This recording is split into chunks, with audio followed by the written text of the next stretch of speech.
It is always a challenge speaking after such illustrious speakers as who have preceded me. Let me see in case I can do some justice to them. And this must be the very first time that you would be hearing someone from the uniform speaking on a TED conference, a TED talk. Let me ask you a story. Tell me my story. 75 years, not very far off, we'll be out there and your grandchildren will be telling you, Grandpa, tell us some story. Tell us some story. I ask you, what is the story you will share with them? Will it be your story or will it be narrating someone else's story? Let me tell you my story. Right.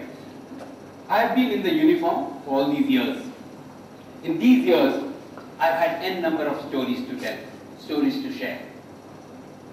Stories of inspiration, stories of motivation, stories of valor, stories of courage, moral courage, stories of physical courage. Story when I see a bullet comes and hits my buddy here and I have to only react to hold him falling and see him breathe his last breath. Stories which inspire your children, stories which motivate them, enthuse them, empower them, ignite them. Build your own stories. Let me tell you my story. Right. Army, as you are aware of, is characterized by exactitude, discipline, process, professionalism. In fact, this will be one of the most process-driven organizations. Everything is process-driven. Everything is one of the most robust organizations in this world, where most of the processes are all time-tested. But then again, if you think of it, processes kill creativity. It lends to straight-jacketed thinking. Six Sigma, think of it. I'll give you an example. Take 3M. One of the most innovative organizations in this world. Since 1948, they had instituted the 1530 initiative. 15% of the time, each employee will pursue their passion. 30% of the revenues must be from products introduced in the market in the last 5 years. Right. What happens? Late 90s, profits, sales, market share, all headed southwards. They go ahead, hire Jim McNerney as their CEO. Jim McNerney is a GE leader, totally into Six Sigma. He comes, institutes Six Sigma, profits soar from 17% to 25%. Great, everything moving, fantastic. But revenues from new products fall down from 30% to 21%. They hire George Buckley, 2005. He comes and revises the 15% initiative. Immediately profits from new products move up to 35%. They start having 1,200 new products each year. Processes kill creativity. However, I thought within the realms of an army, how can we have some creativity, some out-of-box thinking, and that is the story I will share with you. This is a story set in somewhere in the northern sector. A lot of confidentiality here built in, right? A story, we were inducted in this sector where you will have opportunities, but you have to look for such opportunities. We moved into this sector somewhere in August of 2004, and on 1st of March, the schools closed for their summer holidays. And on 4th of March, we said, let us roll out our experiment. This was the school we selected to experiment. Yeah, the stars will explain you the name. And this is the building of this high school that you see. Do note the date on the right hand corner, 4th of March 2005. This was the first building and this was the second building. I called my team. I said, look, I give you 10 days. Change the edifice of this entire organization. Huliya badal do. Make it look like students want to come back to school. There should be something, they should be enthused to come back to school. Otherwise, this is no way you can have a school running. Not in this century. 10 days, and this is what we did with the school. This was the first building. This was the second building. Then we said, these were the retaining walls which are totally collapsed. We changed the retaining walls, worked out the main building, main steps leading to the building. We said, and what you see is a toilet, girls' toilet. In fact, this is where it all got started. One day I was traveling in this road opposite the school and we had to screech to a halt. What happened? The girls and some ladies crossing the road. I inquired, I said, what happened? Sir, these are students from the school going across the road. Further inquiries led me to this fact that they were going to meet their basic biological need. I have three sisters. One of them has been a professor for 36 years. Other sister has been a teacher for 33 years. I have a daughter. That time my daughter was in school. I said they could have been here, part of the school. And if they had to cross the street for meeting this basic biological need, unacceptable, non-negotiable. We have to do something. And therefore we constructed toilets here. Within 10 days, of course.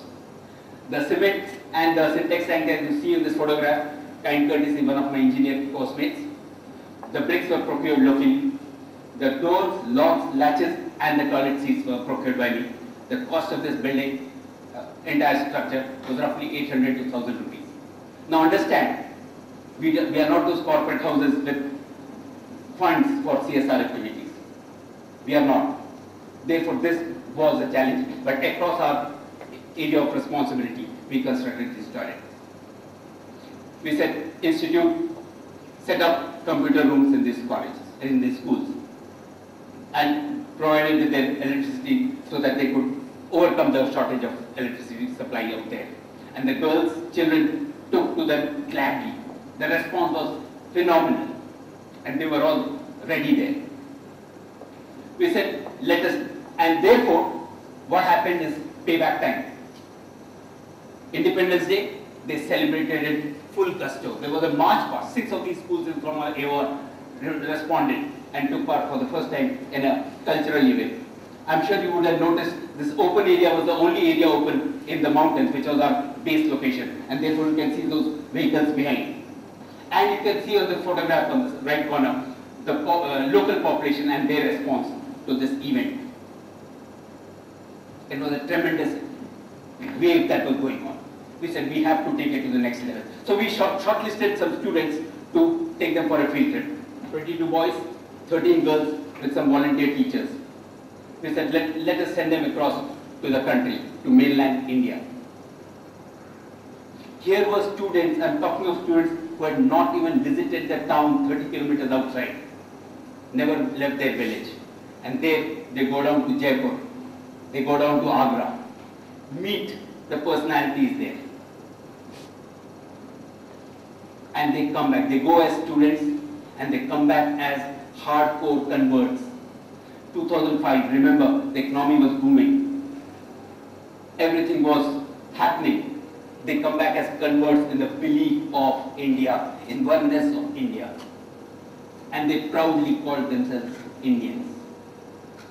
Till then, it was there. They never were connected to this oneness or the greatness of our country. They come back.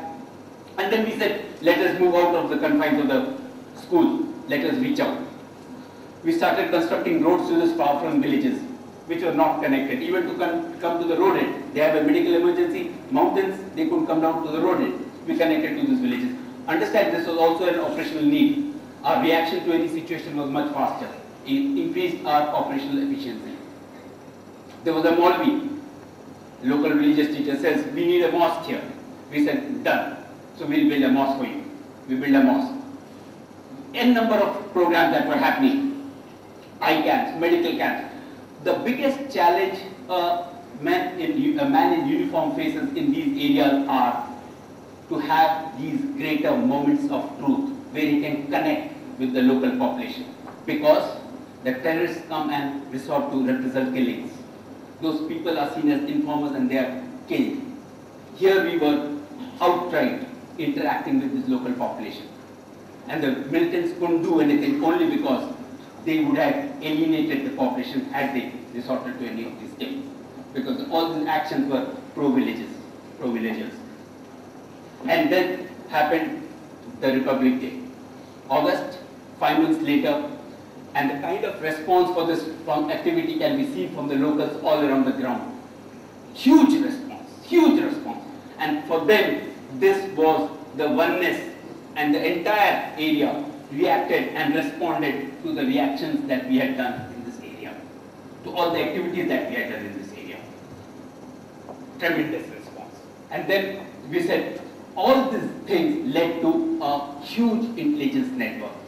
And they would fall back to us and inform us, this is happening there, that is happening there. Real-time information, this there, that there, and led to various successes. They would take us to the hordes of arms, ammunition, caches. They would take us to, here is what activity was happening, leading us to n number of successes in our operations. N number of successes. And for these, my battalion was handpicked to serve with Rashtrapati Bhavan, that time President Abdul Kalam.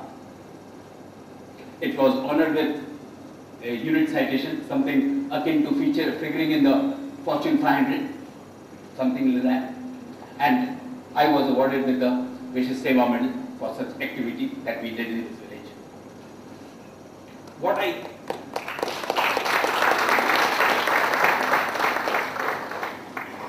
I implore of you, this youth today sitting here, is take the lead. Like sir said earlier, you all need to be entrepreneurs, you all need to give back to the society. If you don't, who will? Ask this question today. If I don't, who will? And if not now, when? Whom are we waiting for?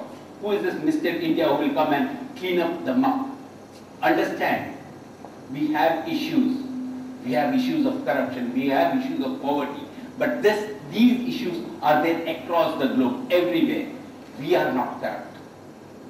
We are not poor. These are issues. You and me together will solve these issues. The day the you in the youth decides to change it, make it cool to be an Indian, we'll be a proud nation. Make your own story. Next time I meet you, I'll ask you, what is your story?